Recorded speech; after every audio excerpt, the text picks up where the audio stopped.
The Balkan Peninsula is named after a mountain range in Bulgaria. It was once thought these mountains crossed the entire region. Now we know that this is just one of many small mountain ranges in southeastern Europe, but the name remained.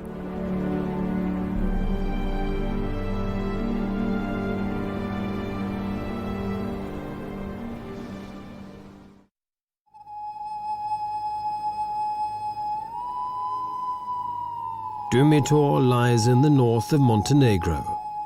Thick, primeval forests cling to its mountain slopes above sheer rock faces and gorges. It's such remote and wild country that it still remains almost inaccessible for human settlers. Nature not only survives, but actually thrives.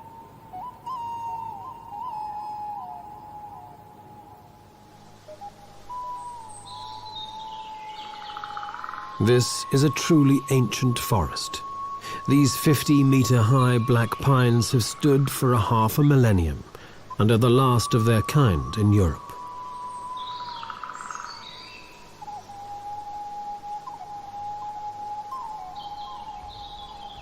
These secluded mountainous regions have guarded nature since before records were kept.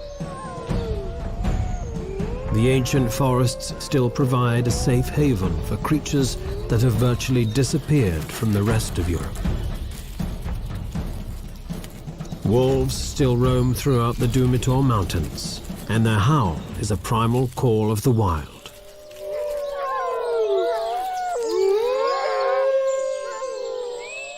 A pair of honey buzzards nest above them. Usually they feed upon the larvae in wasps' nests, but when the chance comes, they'll take other small prey too, like this frog. Next to the buzzards, a black woodpecker has hollowed out its nest.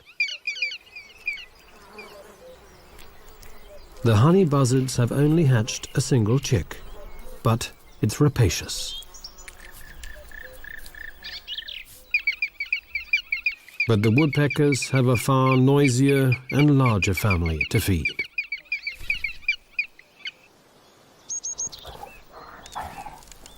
These mountains still remain as a home for the brown bear. It's late in autumn and this bear is putting on as much fat as possible before finding a cave to hibernate in and survive the harsh winter of the Balkans.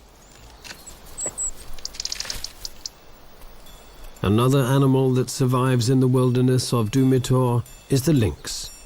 Shy and wary, the lynx silently moves and hunts in these forests, but now they are few and far between.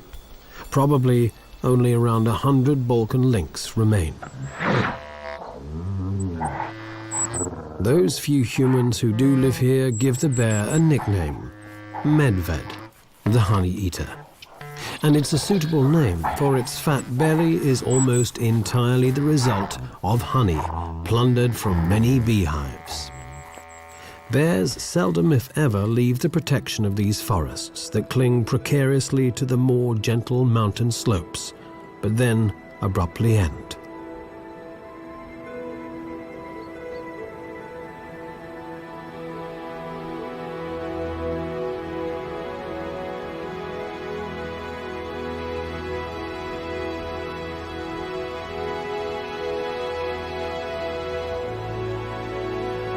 The gorges and chasms that cut into the Dumitor Mountains are the deepest in the Balkans. There are no natural access routes down into them, even for bears. These deep gorges remain pristine.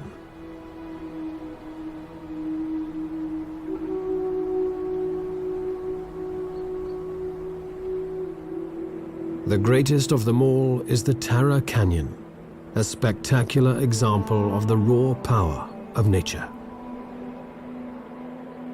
At 1,300 meters deep and 78 kilometers long, the Tara Canyon is the deepest and longest in the whole of Europe.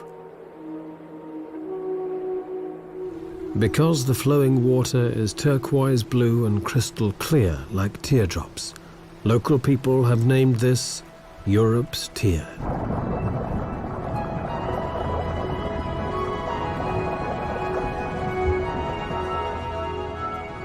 swimmers like the European otter are able to get to the bottom of the canyon.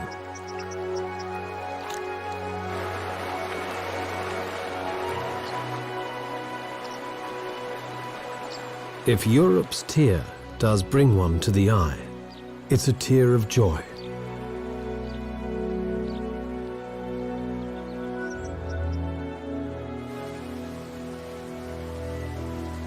Dumitor's status as a national park has given the canyon protection. However, responsible eco-tourism is being encouraged. The Austrian Development Cooperation is helping Montenegro to build hiking paths into the Tara Canyon and hostels to make this unique natural heritage accessible to limited tourism.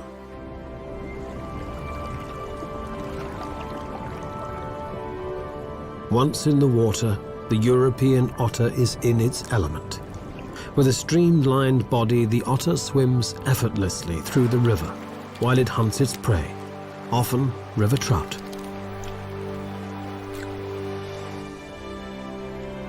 The River Tara project will prove that it is possible to combine wilderness with responsible ecotourism, and the benefits will flow on through to an often impoverished rural population.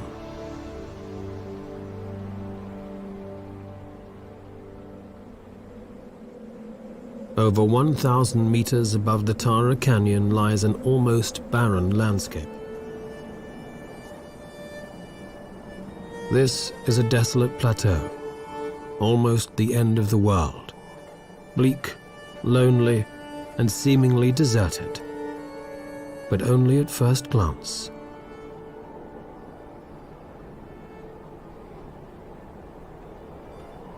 People still live here, forgotten by time and isolated by their environment, but yet very much a part of it.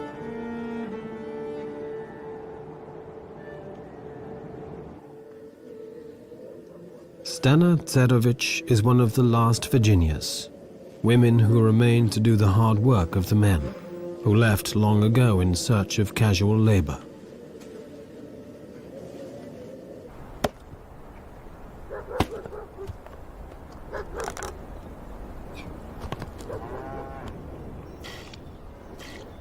Stana remained with the farm and the animals and the daily struggle to survive.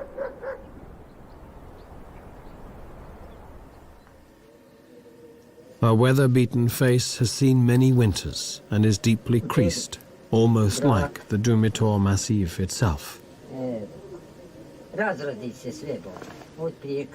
One village after another has been abandoned, she complains. The neighbors are moving away. Now the fire is burning in only one of 3 houses.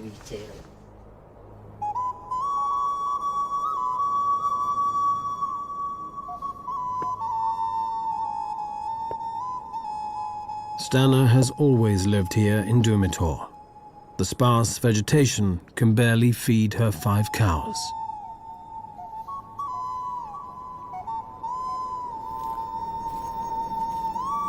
Everywhere she goes, she always carries a weapon.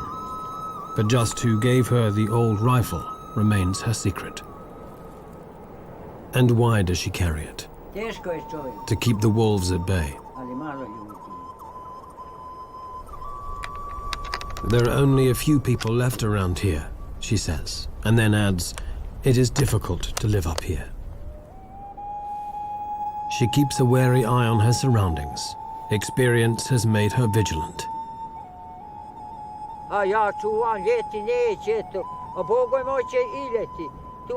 One night, she recalls, with fear creeping into her voice, the cows were on the range by themselves. Suddenly the wolves attacked and killed a calf.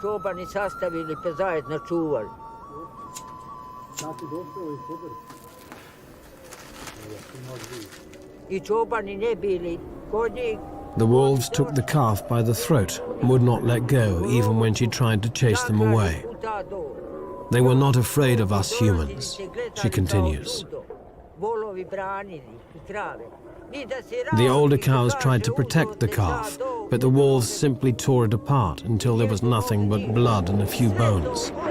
It was a whole pack of wolves, she says. And when they had finished, nothing was left behind.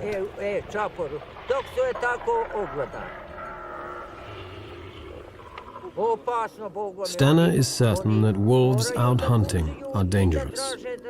If they are really hungry, they will even attack human beings, she believes, although she admits that she has yet to see one do so. After all, one hungry man will also attack another.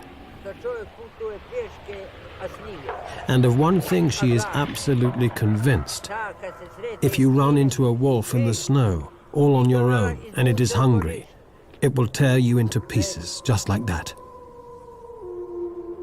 Although there has never been a single record of a wolf ever attacking a human here, when people are frightened, they will weave stories around those fears, and it's too easy to turn wolves into murdering beasts. To the north of Dumitor's jagged and solitary peaks lies a different world, near where the Danube and Drava meet. It is the river plain of Kopacki Rit.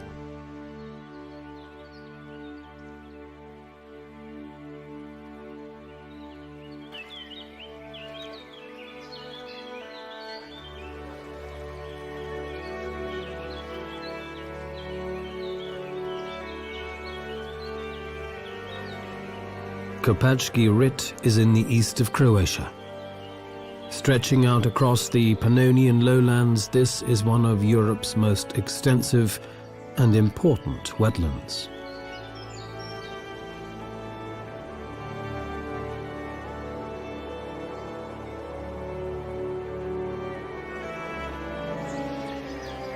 This is where one of the largest and oldest river forests to be found anywhere along the Danube grows.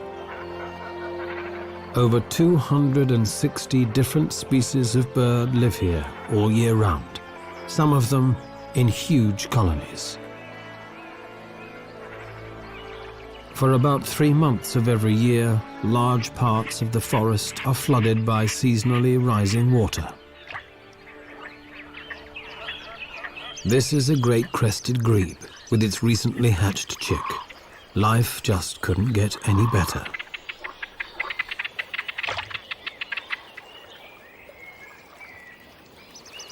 While sitting comfortably and securely on the back of one parent, the other feeds it a small fish.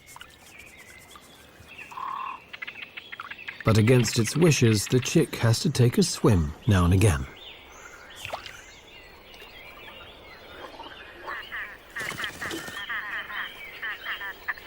Although the chick is able to swim and dive as soon as it hatches, a ride on a parent's back is always preferred.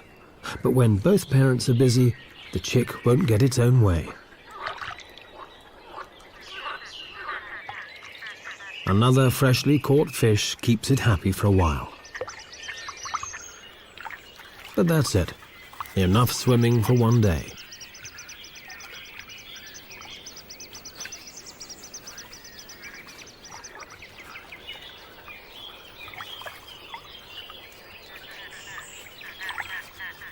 Persistence will always win in the end. At last, the chick can snuggle down between its mother's wings once again. For the moment, Kopacki Rit seems like paradise. But danger still lurks, though. For once, this was a war zone. During the Croatian War in 1991, the front line went straight through this area. Large tracts of the wetlands were mined. Most of the mines have now been cleared, but some were never found, and they can be moved by the floodwaters from place to place. A zone declared safe today could be... It's a paradox of war.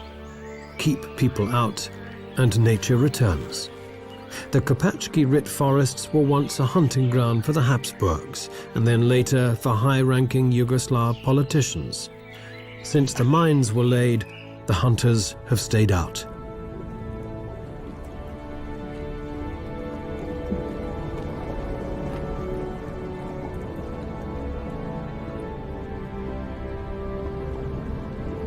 And so, undisturbed by people or mines, all other life flourishes.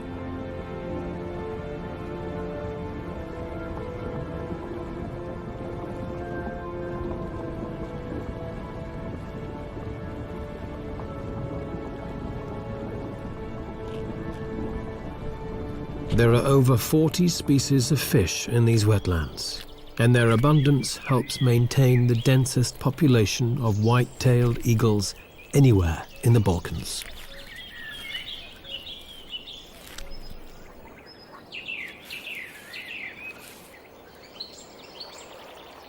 Few animals would dare to try and steal a white-tailed eagle's catch, but a wild boar is not just any animal.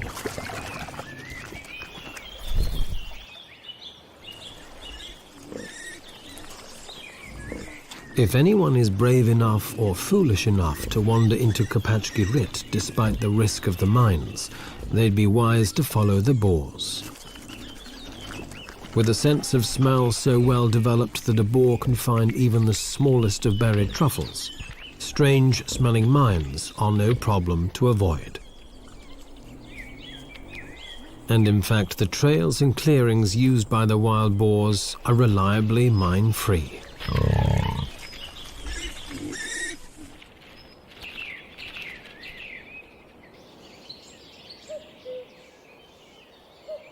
To the south of the wetlands of Kopachki Rit are the barren and windswept tablelands of Tikvesh.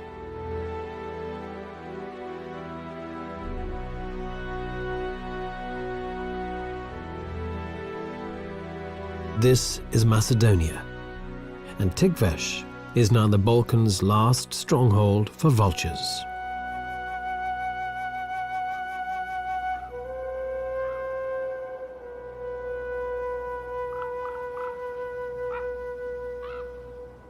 Situated near the border between Macedonia and Greece, these mountainous tablelands are inhospitable, desolate, and almost uninhabited.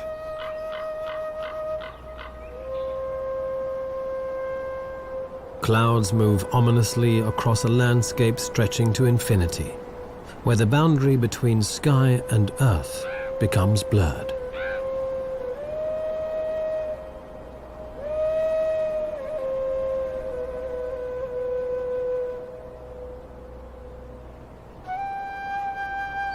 Few animals fit the image of this bleak landscape better than these.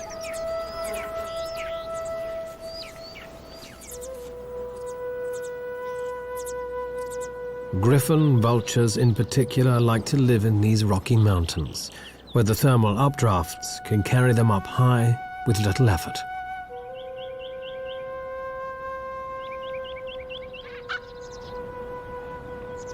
They rise in small groups until they reach about 1,000 meters, and then they circle, scanning an area of several hundreds of square kilometers until they spot a carcass.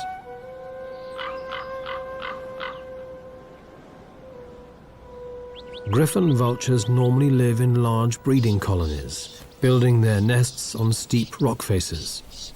These vultures were once widespread throughout the Balkans, but in the last 100 years they've been reduced to only a few breeding pairs. Toxic baits have helped to decimate them, but they've been hit even harder by the gradual disappearance of livestock. The vultures are carrion eaters, and each bird needs around half a kilo of meat each day. But now there are fewer carcasses of sheep, goats and cows, which they can rely on.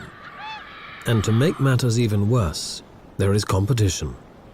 Even when in flight, vultures are constantly harassed by ravens. Intelligent birds, they learnt long ago that where vultures settle, there is also something in it for them. The vultures have spotted a dead cow, but a gang of ravens is already there. As soon as the vultures try to get to work on the carcass, the ravens start pulling at their tails. Bad table manners it may be, but an effective strategy to distract the vultures.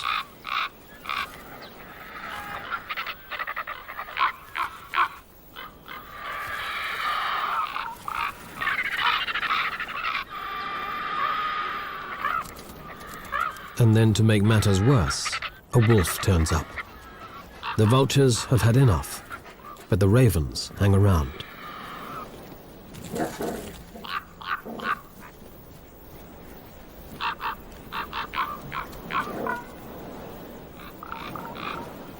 And even the wolf has trouble getting rid of them.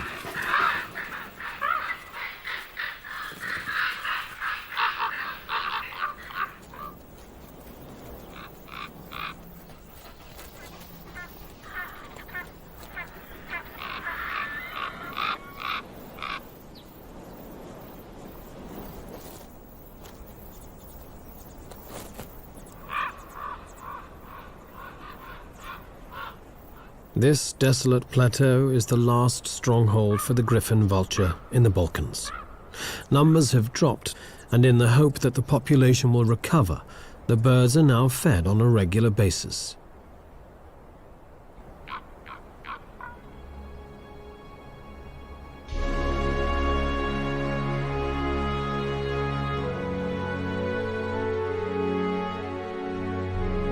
This is Skadarsko Jezero, or Skadar Lake.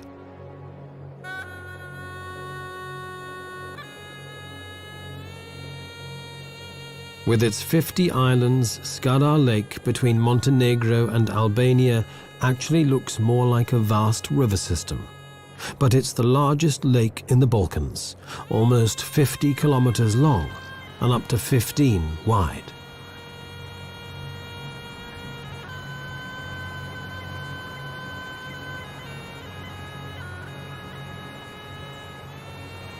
Depending on the season, water levels can fluctuate by up to 5 meters. In ancient Greece, there was a saying, Panta rei. Everything changes. Nothing stands still. Only change is constant.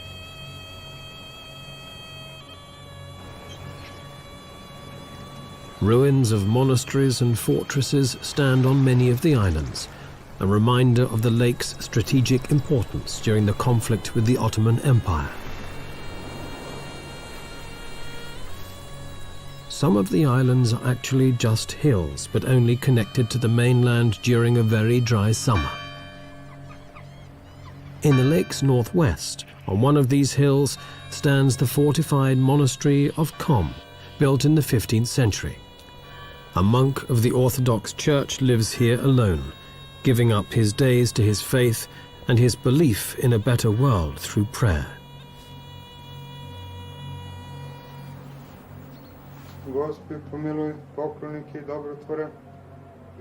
His day is structured around an ancient ritual. The liturgies of the hours, 8 of them every day. He believes that the ceaseless prayers join together to become a force for good, to help create a better world.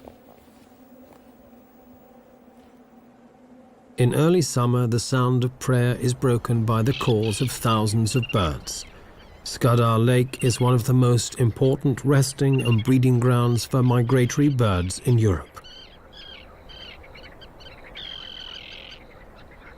The part of the lake belonging to Montenegro has been a national park since 1983, and the Albanian part was declared a park in 2005. At this time of the year, water plants are spreading out their leaves, and dense reed beds are growing around the shores. The floating carpet of water lilies makes this a safe breeding ground for terns. Huge colonies build their nests, always to a cacophony of ceaseless screaming. Frogs are breeding too, and they join in the chorus. These floating islands are a sanctuary against predators, but it can be confusing. Not every tern finds its way back to its own nest straight away.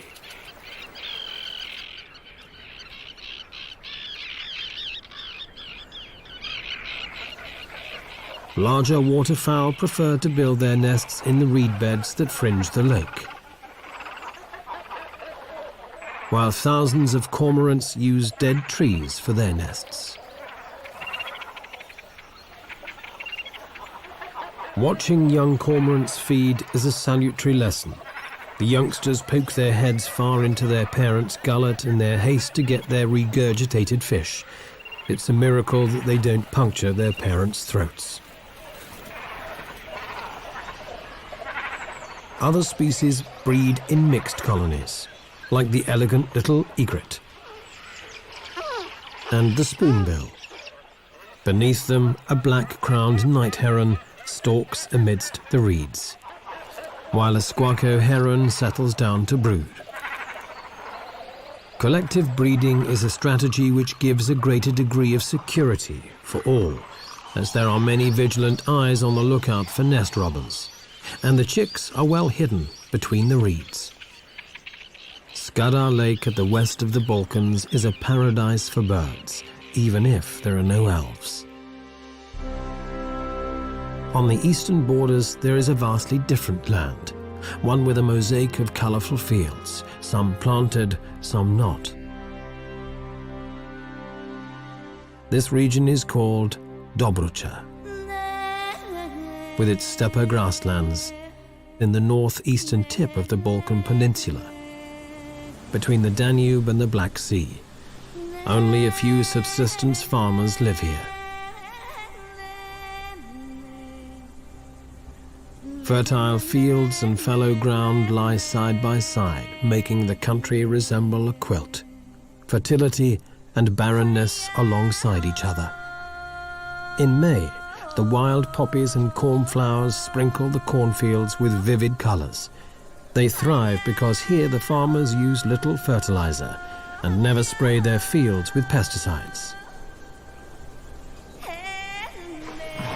The plow is still horse-drawn, as it has been for centuries. In Dobrucha, many ethnic people, Bulgarians, Romanians, Russians, Tatars, and Armenians live side by side.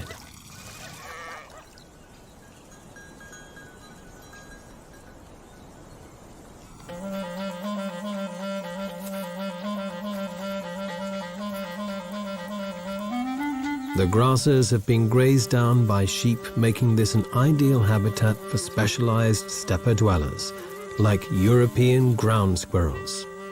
In daylight, these small rodents leave their tunnel systems to come to the surface and search for roots, tubers, and insects. Dokaru are some, and for owners, so the trees of Bruja are here.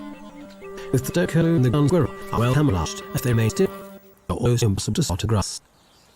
The European bee-eater is the exact opposite.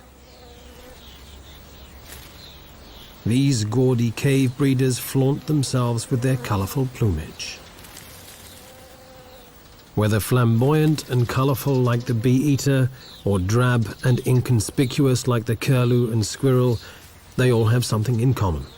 They all require the same habitat: fallow, uncultivated land. Bee-eaters dig their nests into vertical cliff faces, but now so many riverbanks are reinforced, the birds must use gravel pits or abandoned agricultural land instead. But it's no great loss, since the bees and wasps the birds catch in flight are found all over the place.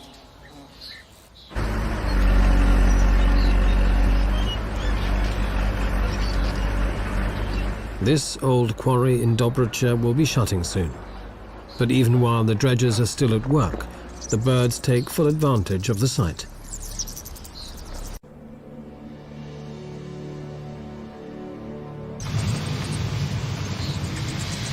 And this year they are joined by thousands of rosy starlings, which suddenly appear and also move into the quarry.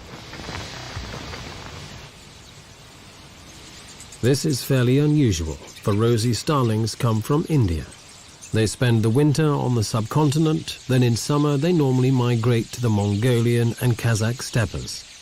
But this year, some traveled west, probably following insect swarms until they ended up in the Balkans, in this stone quarry in Dobrucha.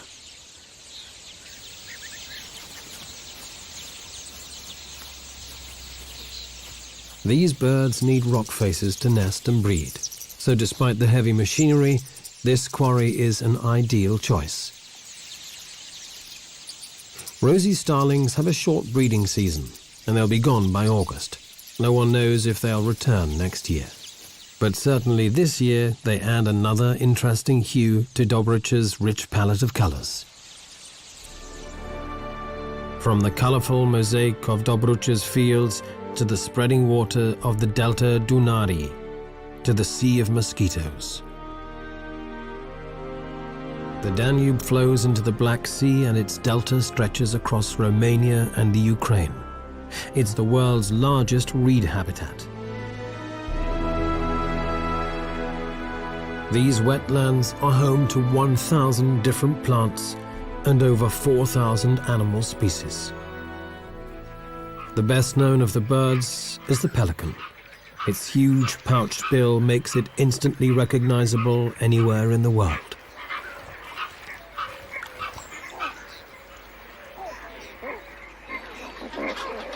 Hidden amidst this maze of water channels with their forests and reed beds are enormous breeding colonies of pelicans, some containing hundreds of pairs.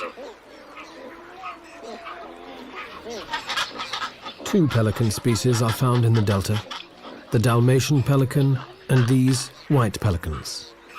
Every summer, 4,000 breeding pairs fly north from Africa to this delta region.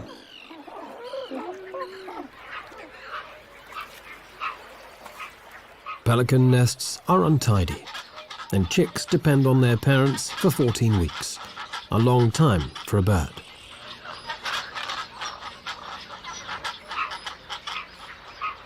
These nesting colonies in the center of the delta are virtually inaccessible and strictly protected.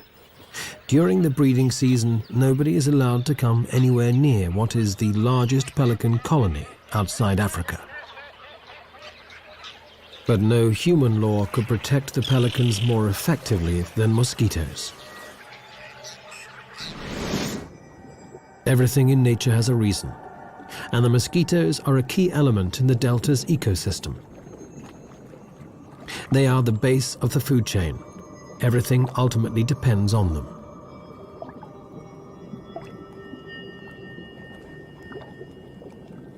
The biomass of mosquitoes in the Danube Delta is quite awe-inspiring.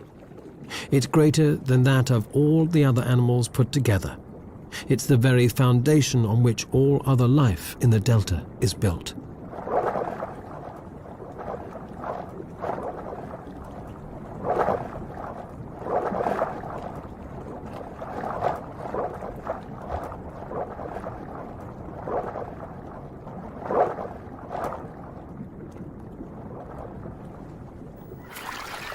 The Danube may well be Europe's most famous bird paradise, and Aleš Toman, a biologist, has spent more than 12 years here, but he's not looking for birds. He's been up and down the river system countless times in pursuit of a ghost, an animal rarer than almost any other in this huge waterlogged wilderness. Finding it is never easy, especially when there is water on all sides.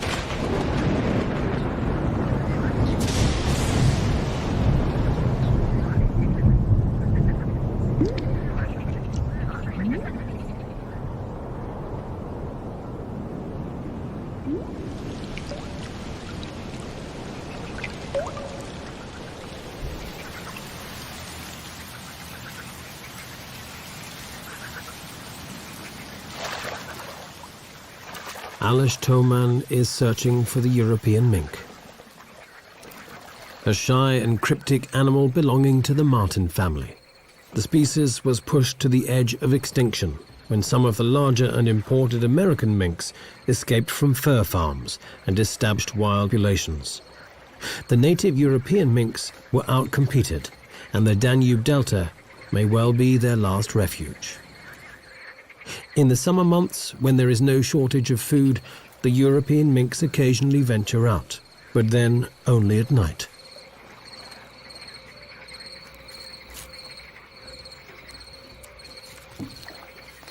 Caught briefly in the spotlight, this animal could be a mink. But was it a European mink, or just a marten? Before Aleš can find out, the animal has vanished into the night. This happens so frequently that it calls for a radical change in tactics. To study the delta's mink population, Alish must first catch some, but this is almost impossible, at least in summer.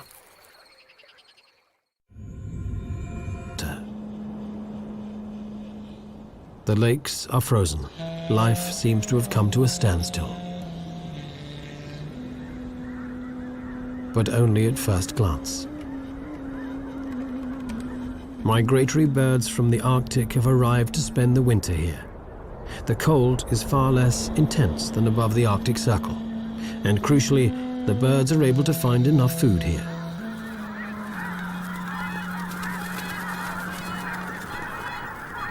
Whooper swans from northern Europe flock together in huge numbers.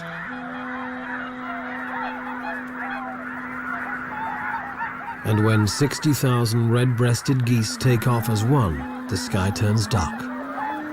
Almost the entire world's population of red-breasted geese migrate every year from Siberia to here.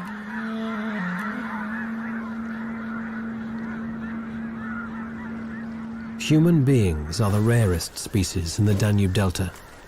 This is the least densely populated region in Europe. Tourists only come in spring and summer, and UNESCO has declared the entire area a biosphere reserve. For the few permanent human residents, winter is harvest time. Fish and reeds earn them a modest income.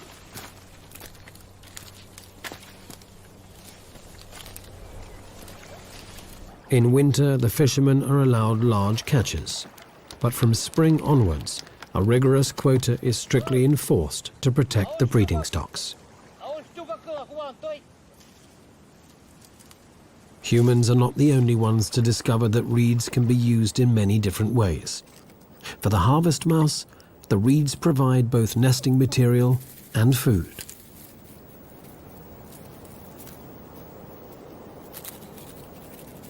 These tiny rodents are about 5 centimeters long and barely weigh 10 grams.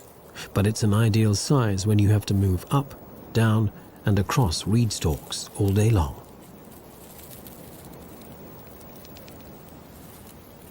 Their tail is longer than their body, but it needs to be. As the mice move back and forth across the shaky and unstable stalks, they often need a safety rope. Sometimes the mouse even grabs the stalk with its tail and hangs head first.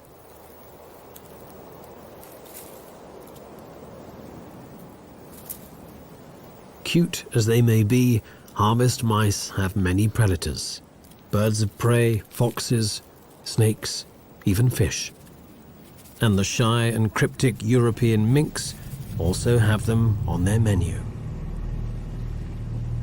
Alish Toman's search continues. In winter months, the mink must also hunt by day, and this makes it far easier to try and observe and even catch them.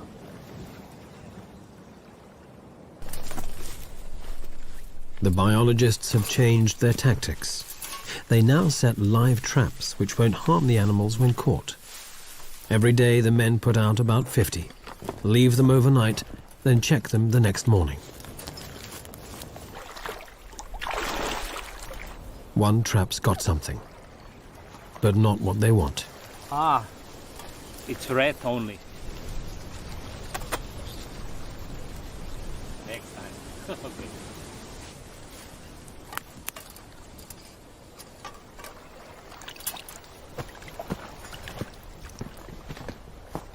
The men proceed to the next trap. Will they be any luckier?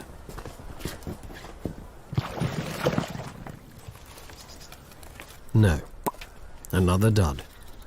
Days and weeks pass by without success.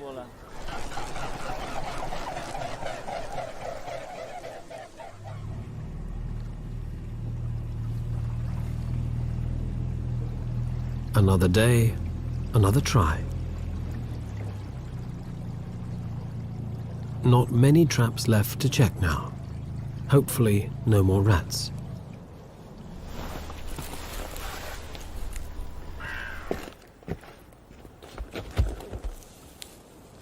Ah, Titi, come. Mink. Excellent. Titi, look, we have mink. And then at last, a mink. Alish Toman has a broad smile all over his face. The captured mink probably isn't so happy. Since the 1950s, the European mink has been losing the battle to its far hardier American namesake. Added pressure from hunting and destruction of its habitat pushed the European mink to the brink of extinction. Now the last remaining populations live in Spain and the Baltic. But the Americans haven't conquered the Danube Delta yet. The mink is checked for health and condition, and loses a few hairs for genetic testing. It makes its displeasure very plain. Alish Toman is convinced the data he is gathering will prove that the only surviving healthy and stable population of the European mink is here, in the delta of the Danube.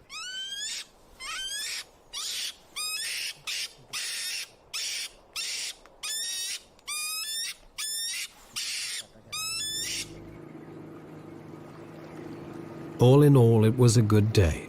Alish found minks in another 3 traps. The sun is already low when the 2 researchers start heading for home. But the day is not quite finished yet. The delta turns on an amazing natural display.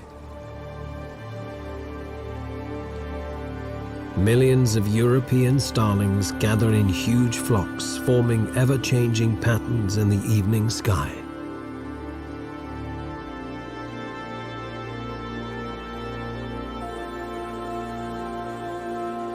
The flock hangs in the air like a swarm of midges, then shifts and changes. For the birds, it's time to find a roosting site for the long, cold night.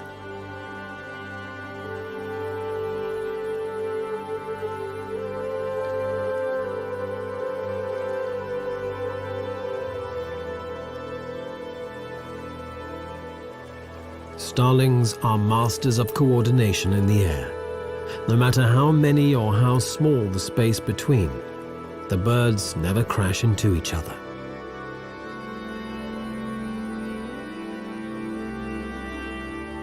One minute they look like smoke, then without any effort they change into some pulsating superorganism, as if from another world.